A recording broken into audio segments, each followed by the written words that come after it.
Hello friends, welcome to the channel. आज के video में हम कवर करने वाले हैं 35 लैंडमार्क कॉन्स्टिट्यूशनल केसेस जो हर लॉ स्टूडेंट और एस्पिरेंट को जरूर आने चाहिए। ये केसेस न सिर्फ कॉन्स्टिट्यूशन लॉ का फाउंडेशन को समझाने के लिए इम्पोर्टेंट है, बल्कि judiciary exams, UPSC law, UGC net और पीसीएसजे जैसे कॉम्पिटिटिव एग्जाम्स के लिए बहुत क्रूशियल हैं। तो वीडियो को एंड तक जरूर देखिए ताकि आपका रिवीजन फास्ट और एफिशिएंट हो जाए। Kesavananda Bharati versus state of Kerala 1973। इस केस में बेसिक स्ट्रक्चर डॉक्ट्रिन को दिया गया था। नेक्स्ट केस है Maneka Gandhi versus union of India 1978। Maneka Gandhi case में आर्टिकल 21 को एक्सपेंड करके right to life and liberty के स्कोप को बढ़ाया गया था। नेक्स्ट केस है इंदिरा साहनी। इस केस में मंडल कमीशन और रिजर्वेशन अपहेल किया गया था। नेक्स्ट केस है Vishakha versus state of Rajasthan 1997। इसमें सेक्सुअल हैरेसमेंट से रिलेटेड गाइडलाइंस को दिया गया था।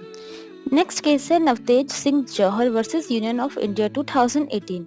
इस केस में कंसेक्सुअल सेम सेक्स रिलेशंस को डीक्रिमिनलाइज्ड कर दिया गया। के गोपालन वर्सेस स्टेट ऑफ मद्रास। इस केस में आर्टिकल 21 को नैरोली इंटरप्रेट किया गया और कहा सिर्फ प्रोसीजर एस्टेब्लिश बाय लॉ को फॉलो किया जाना चाहिए। Next Golaknath versus state of Punjab. इस केस में बोला गया कि पार्लियामेंट फंडामेंटल राइट्स को अमेंड नहीं कर सकती। Next case Minerva miles versus union of India.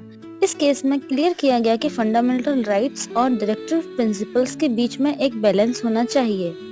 MC Mehta versus union of India. इस केस में सुप्रीम कोर्ट ने एब्सोल्यूट लायबिलिटी के प्रिंसिपल को दिया, जो एनवायरमेंटल लॉ के लिए landmark case. Saira Banu versus union of India. इस केस में ट्रिपल तलाक को अनकॉन्स्टिट्यूशनल डिक्लेयर कर दिया गया था। S R Bommai versus union of India. इस लैंडमार्क केस में सुप्रीम कोर्ट ने कहा कि सेक्युलरिज्म और फेडरलिज्म दोनों ही बेसिक स्ट्रक्चर का हिस्सा है। साथ ही प्रेसिडेंट रूल लगाने में भी स्ट्रिक्ट जुडिशियल रिव्यू पॉसिबल होगा, मतलब स्टेट बिना वजह स्टेट गवर्नमेंट को डिमिस नहीं कर सकती। Palace versus Bombay municipal corporation. इस केस को राइट टू लाइवलीहुड केस के नाम से भी जाना जाता है। कोर्ट ने बोला कि right to life under article 21 का मतलब है राइट टू लाइवलीहुड भी इंक्लूड है।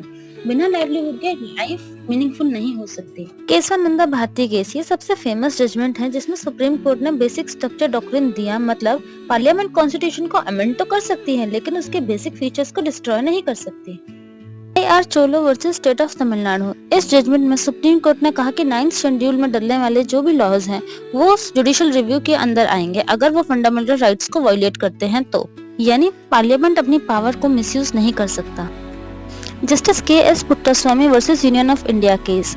ये हिस्टोरिकल जजमेंट में सुप्रीम कोर्ट ने कहा कि राइट टू प्राइवेसी को फंडामेंटल राइट डिक्लेयर किया, जो आर्टिकल 21 के अंदर प्रोटेक्टेड है। यह आधार और डेटा प्रोटेक्शन के लिए एक माइलस्टोन केस है।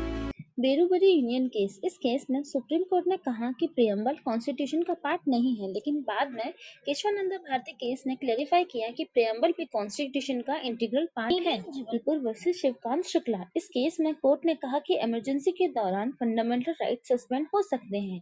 ये जजमेंट बाद में बहुत क्रिटिसाइज हुआ। लेटर मेनका गांधी और पुट्टास्वामी केस ने लिबर्टी को रिस्टोर किया। Minerva miles versus union of India. इस जजमेंट ने पार्लियामेंट की लिमिटेड अमेंडिंग पावर को अपहोल्ड किया और बेसिक स्ट्रक्चर डॉक्ट्रिन को रीइंफोर्स किया, यानी पार्लियामेंट कॉन्स्टिट्यूशन को डिस्ट्रॉय नहीं कर सकती। N Sant Kumar versus union of India. Supreme court ने कहा कि जुडिशियल रिव्यू कॉन्स्टिट्यूशन के बेसिक स्ट्रक्चर का एसेंशियल पार्ट है। ट्रिब्यूनल के डिसीजंस हाई कोर्ट के रिव्यू के सब्जेक्ट होंगे। PUCL versus union of India. इस केस में सुप्रीम कोर्ट ने डिसाइड किया कि right to know criminal background of candidate एक फंडामेंटल राइट है, जो article 19(1)(a) freedom of speech and expression के अंदर आता है। ये इलेक्शन ट्रांसपेरेंसी के लिए हिस्टोरिक केस था। शंकरी प्रसाद वर्सेस यूनियन ऑफ इंडिया। इस पहले कॉन्स्टिट्यूशनल केस में कोर्ट ने कहा कि पार्लियामेंट को फंडामेंटल राइट्स अमेंड करने की पावर है। यहीं से कॉन्स्टिट्यूशनल अमेंडमेंट की डिबेट शुरू हुई। Sajjan Singh versus state of Rajasthan. Court ने दोबारा कंफर्म किया कि पार्लियामेंट अमेंडमेंट कर सकती है, चाहे वो फंडामेंटल राइट्स को ही अफेक्ट करे, लेकिन डिसेंटिंग जज ने कहा कि ये डेमोक्रेसी के लिए खतरा बन सकता है। State of Kerala versus N M. Thomas. इस केस में कोर्ट ने कहा कि रिजर्वेशन इक्वालिटी के अगेंस्ट नहीं है, यानी आर्टिकल 16 क्लॉज 4 एक पॉजिटिव डिस्क्रिमिनेशन करता है जो इक्वालिटी ऑफ अपॉर्चुनिटी को प्रमोट करता है। Union of India versus association of democratic reform. इस केस में सुप्रीम कोर्ट ने वोटर्स के लिए राइट टू नो को रिकॉग्नाइज किया। कैंडिडेट की एजुकेशन, क्रिमिनल रिकॉर्ड और एसेट डिस्क्लोज करना कंपलसरी किया गया। NALSA versus union of India. इस हिस्टोरिक जजमेंट में कोर्ट ने ट्रांसजेंडर पर्सन को as a third gender recognise किया और उनकी इक्वालिटी और डिग्निटी के राइट्स को आर्टिकल 14, 15 और 21 के अंडर प्रोटेक्ट किया। तार Singh versus state of Punjab. इस केस में सुप्रीम कोर्ट ने terrorist and disruptive activity act Tada को मोस्टली कॉन्स्टिट्यूशनल माना, लेकिन साथ ही फंडामेंटल राइट्स के प्रोटेक्शन के लिए सेफगार्ड्स भी दिए, यानी सिक्योरिटी और लिबर्टी के बीच में बैलेंस को स्टैब्लिश किया। Krishnan versus state of Andhra Pradesh. इस जजमेंट ने राइट टू एजुकेशन को आर्टिकल 21 के अंदर फंडामेंटल राइट डिक्लेयर किया। लेटर 86 कॉन्स्टिट्यूशनल अमेंडमेंट के जरिए आर्टिकल 21A में ऐड हुआ।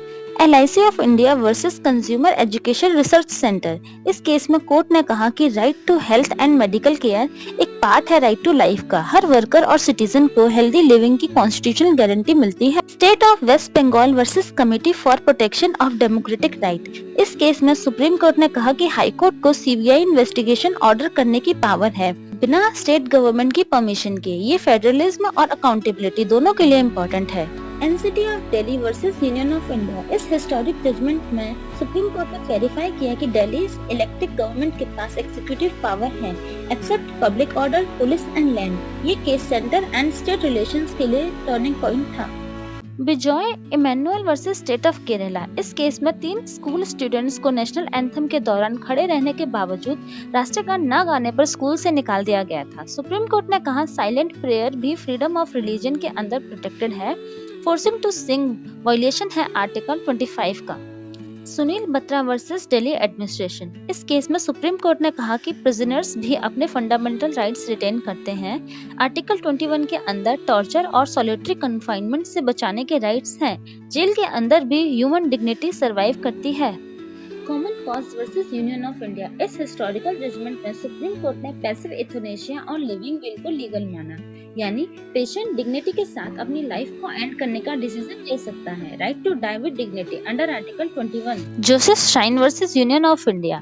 इस केस में सुप्रीम कोर्ट ने अडल्ट्री लॉ सेक्शन 497 IPC को अनकॉन्स्टिट्यूशनल डिक्लेयर किया और कहा कि ये लॉ विमेंस को प्रॉपर्टी की तरह ट्रीट करता है, जो आर्टिकल 14, 15 और 21 के अगेंस्ट है। Anuradha Bhasin versus union of India. इस रिसेंट केस में कोर्ट ने कहा कि इंटरनेट एक्सेस एक फंडामेंटल राइट है। अंडर आर्टिकल 19(1)A और 19(1)G गवर्नमेंट को इनडेफिनेट इंटरनेट शटडाउन्स इम्पोज करने की पावर नहीं। तो फ्रेंड्स, ये थे 35 सबसे इम्पोर्टेंट कॉन्स्टिट्यूशनल लॉ के लैंडमार्क केसेस एक क्विक और क्लियर एक्सप्लेनेशन के साथ। मुझे उम्मीद है कि ये वीडियोस आपके एग्जाम प्रिपरेशन में हेल्प करेगा और आपके रिवीजन को इजी बनाएगा। अगर वीडियो पसंद आया हो तो लाइक, शेयर एंड सब्सक्राइब करना ना भूलें और बेल आइकन को जरूर प्रेस करें ताकि आपको लेटेस्ट लॉ कंटेंट मिलता रहे। Thank you for watching. मिलते हैं नेक्स्ट वीडियो में और भी पावरफुल लीगल इंसाइट्स के साथ।